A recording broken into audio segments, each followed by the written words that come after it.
Good morning, students. I am well here, and I hope all of you are also well at your home. All of you are studying. In the last class, we have discussed about the question answers of chapter number 8. Today, we are here to discuss or to start the introductory part of chapter number 9, that is soil. It is one of the most important chapter in our science book or the syllabus of science. So, let us start without wasting our time. Name of the chapter is soil. Chapter का क्या नाम है बेटा? Soil.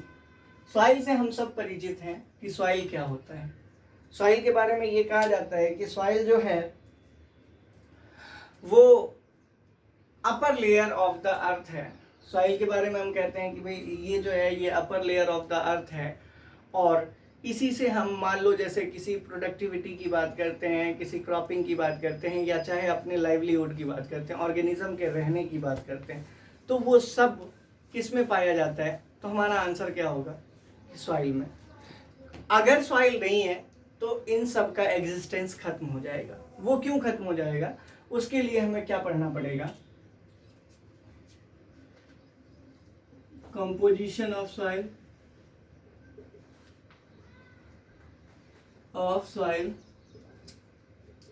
And life cycle और formation of soil.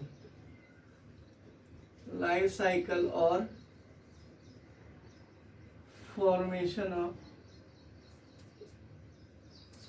Soil. ठीक है, तो एक एक करके स्टार्ट करते हैं कि फॉर्मेशन ऑफ सॉइल क्या है, कंपोजिशन ऑफ सॉइल क्या है, या लाइफ साइकिल क्या है। ये सारी चीजें हम एक एक करके पढ़ेंगे, लेकिन पहले सॉइल का definition. Soil is the top most layer of the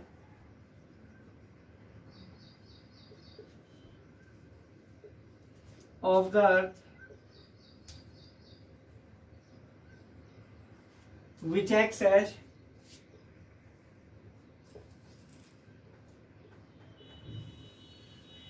the home to human being and all other creatures या all other organisms। क्लियर है? कोई प्रॉब्लम नहीं है इसमें?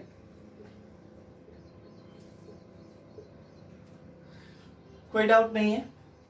नेक्स्ट, कि सॉइल फॉर्म कैसे होता है और सॉइल किस चीज से बना होता है, वो दोनों एक ही साथ हम आंसर कर लेंगे। पहले इस चीज को समझ लीजिए, आपकी सॉइल जो है वो top most layer of the earth है, और यही कई सारे ऑर्गेनिज्म, मतलब लगभग जो ऑर्गेनिज्म पाए जाते हैं वो कहीं ना कहीं इसी के आसपास होते हैं, इसके अंदर होते हैं, या इसके ऊपर होते हैं, या इसके आसपास होते हैं। ठीक है, अब देखते हैं कि सॉइल फॉर्म कैसे होता है। सॉइल के फॉर्मेशन की बात हम देखेंगे। How is soil form? Question क्या है कि how is soil formed? Soil कैसे फॉर्म होता है? तो सॉइल के फॉर्मेशन की बात अगर आएगी तो हम ये कहेंगे कि भाई सॉइल जो फॉर्म होता है वो किस तरह से होता है। तो हम कहेंगे क्या कि मान लीजिए कि बहुत समय पहले क्या था, अर्थ था ही नहीं, रॉक्स थे। ठीक है, अब कई सारे रॉक्स थे, लेकिन फिलहाल हम एक रॉक से समझेंगे कि रॉक सॉइल में कैसे कन्वर्ट हो। देखो बेटा, तो यहां क्या है कि सन तो हमेशा से रहा है। सन की अगर हम बात करें तो सन हमेशा से रहा है, और सन जो है ना वो रेगुलरली लाइट सेंड करता रहा है इन रॉक्स पर। सन के लाइट की वजह से, आपको पता है कि लाइट अगर आएगा तो लाइट की वजह से हीट भी आता है, और हीट जब आता है तो हीट की वजह से ये रॉक्स जो है ना ये एक्सपेंड करते हैं, फैल जाते हैं। अब देखिए, मान लीजिए कि यहाँ ये फैल गए और इनके बीच में थोड़ा सा गैप हो गया। ठीक है, हम जानते हैं कि कोई भी चीज फैलती है तो अब देखो, फैल गई दिन में तो फैल गया सन की लाइट की वजह से, रात को जब सन नहीं होगा तो ये फिर से इससे जुड़ने की कोशिश करेगा, लेकिन जो फैलने का रेट था वैसा ही रेट जुड़ने का नहीं होगा, और चूंकि वैसा ही रेट जुड़ने का नहीं होगा तो उसमें दिक्कत क्या आएगी कि इनके बीच में गैप बना रह जाएगा। देखो नहीं, अगर मान लो 2 मीटर से फैला, 2 मीटर से, और कॉन्ट्रैक्ट होते हुए 1.5 मीटर ही रहा, सिकुड़ते वक्त 1.5 मीटर ही रहा, तो 0.5 मीटर का गैप तो रह जाएगा ना। अब क्या होता था कि बारिश होती थी, बारिश से क्या होता था कि वो जो गैप था ना उसमें पानी अटक जाता था, ये पानी यहाँ अटक गया। अब आप ही बताइए कि किसी भी जगह पर अगर पानी लगातार अटका रह जाए तो वो कहीं ना कहीं उसमें दरार ला देता है, उसको कमजोर कर देता है। वैसा ही रॉक्स के साथ भी हुआ। रॉक्स के साथ क्या हुआ कि एक तो एक्सपेंशन और कॉन्ट्रैक्शन की वजह से, सनलाइट की वजह से जो एक्सपेंशन एंड कॉन्ट्रैक्शन हो रहा था, उस वजह से वो जो है वो कंप्लीट नहीं कर पा रहा था उसको। एक्सपेंशन और कंट्रैक्शन की वजह से गैप रह जा रहे थे, और उस गैप में क्या हो रहा था कि ये जो है वाटर वो रह जा रहा था, जिसकी वजह से वो गैप और धीरे धीरे कमजोर होता चला गया, और वो गैप बढ़ता चला गया, वाइड बनता चला गया, एक खाई सी बनती चली गई उसमें। उसके बाद क्या था कि विंड, जब हवा जब चलती थी तो वो जो है ना उसको, वो वाइड को ज्यादा फोर्स अप्लाई करती थी, क्योंकि लास्ट चैप्टर में हमने पढ़ा था कि विंड की वजह से जो है वो वाइड जो है वो वाइडन होता है, या हम ये कह सकते हैं कि वो प्रेशर जनरेट करते हैं। तो वो उस एंड पर क्या करता था, प्रेशर जनरेट करता था, जिससे रॉक्स जो है वो टूट जाते थे। और यही प्रोसेस हर एक रॉक्स के साथ होता था जब तक कि वो बहुत छोटे छोटे पार्ट में ना टूट जाए। ठीक है, उसके बाद जब वो छोटे छोटे पार्ट्स में टूट गया रॉक, तो सैंड जैसा पार्टिकल हो गया। कैसा पार्टिकल हो गया? सैंड जैसा पार्टिकल हो गया, रेत जिसको हम कहते हैं। और उस रेत वाले पार्टिकल को क्या किया गया बेटा, तो हम कहेंगे क्या कि उसके अंदर कई सारे ऑर्गेनिज्म दब गए।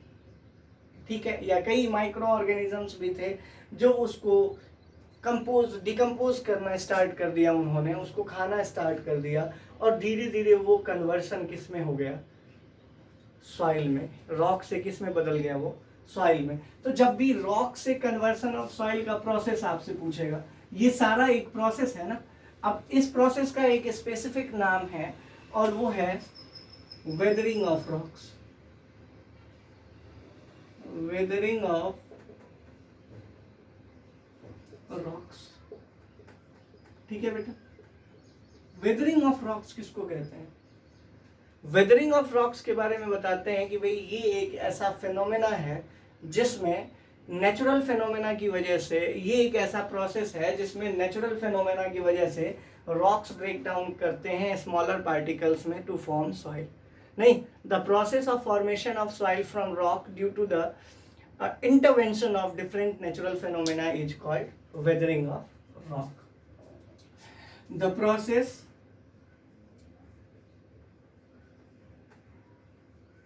in which the rocks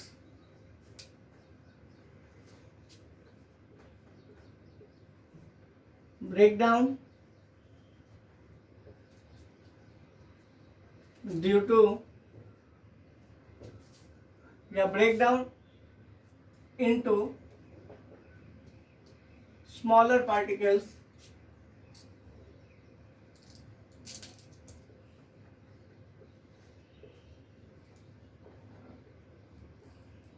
due to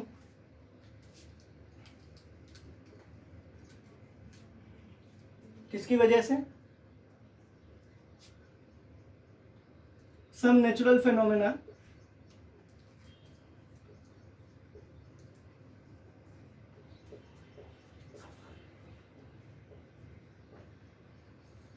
like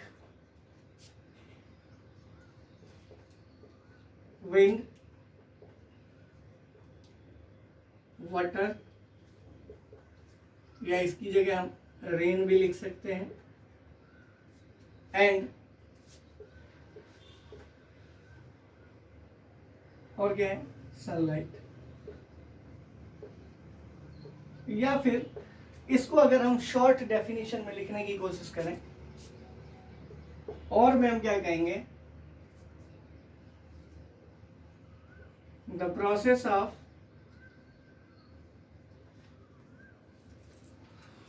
decomposition of rock, decomposition of rock into small particles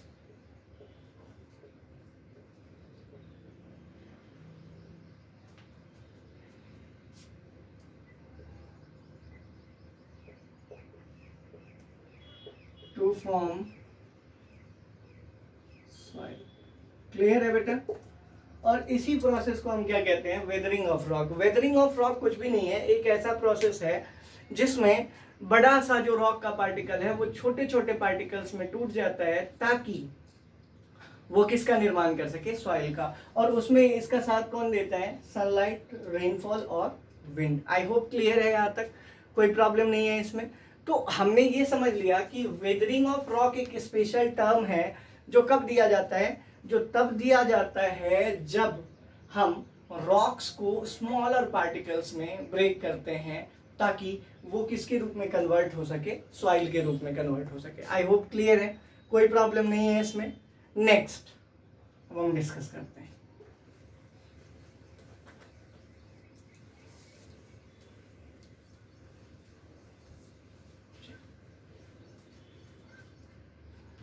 next point क्या है हमारा?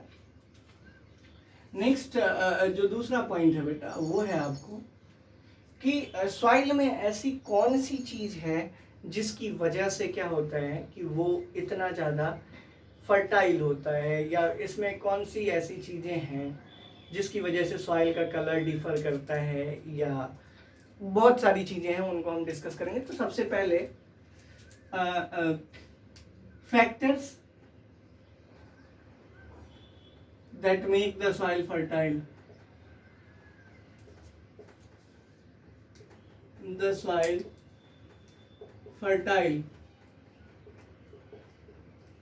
ठीक है.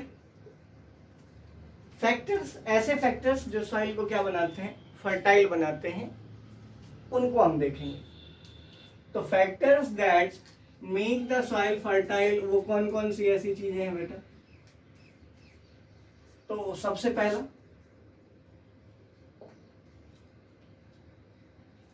The dead remains of plant and animal in the soil. Remains of plant and animals in the soil.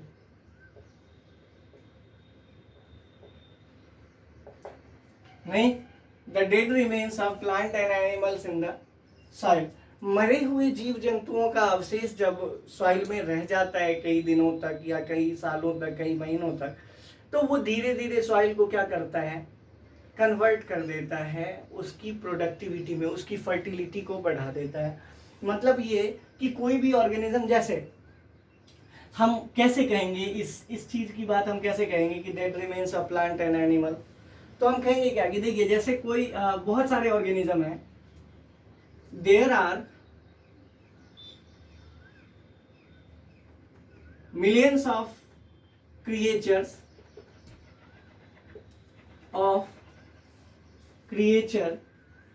That lives in the soil or on the soil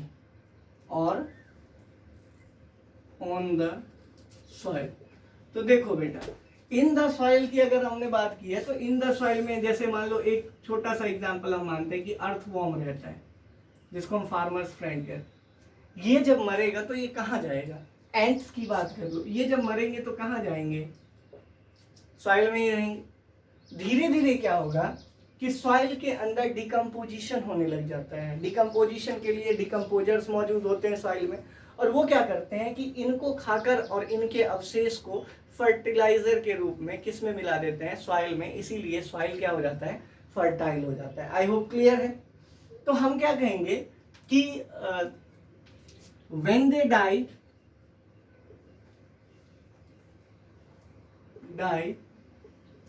they are decomposed by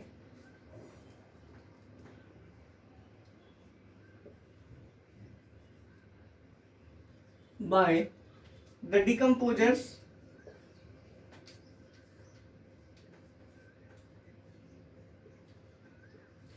and hence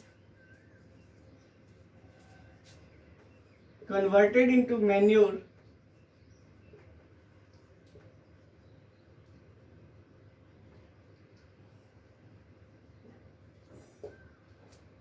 manures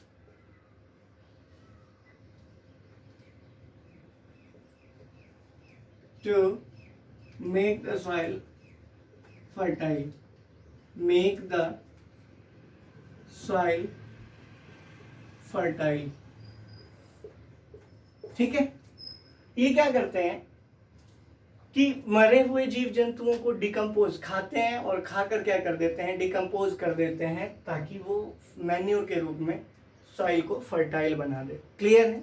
दूसरा ये point, यही point है, the decomposes the dead remains of plant and animal and make the soil fertile. कोई problem नहीं है। उसके बाद देखो बेटा, मरे हुए जीव जंतुओं की वजह से सॉइल में एक एडिशनल कलर ऐड होता है और एक एडिशनल लेयर ऐड होता है। तो सॉइल में मरे हुए जीव जंतुओं की वजह से जो एडिशनल कलर ऐड होता है वो है ब्राउन कलर। मरे हुए जीव जंतुओं की वजह से जो एडिशनल लेयर ऐड होता है सॉइल में वो कैसा है, वो उसका कलर कैसा है, तो हम कहेंगे ब्राउन कलर। दूसरी बात कि उस पर्टिकुलर लेयर को हम क्या कहेंगे, तो उस पर्टिकुलर लेयर को हम ह्यूमस कहते हैं। ठीक है, तो हम कहेंगे क्या कि द एडिशनल, ये बहुत इंपॉर्टेंट पॉइंट है, the additional brown colour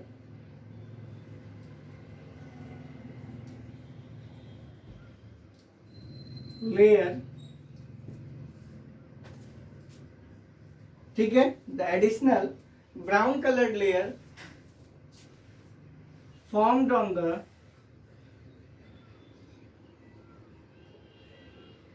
top of the soil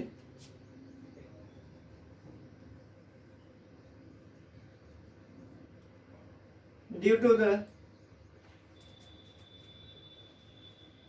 decomposition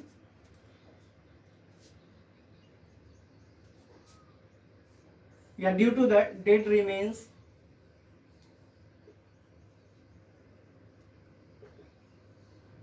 of plant and animal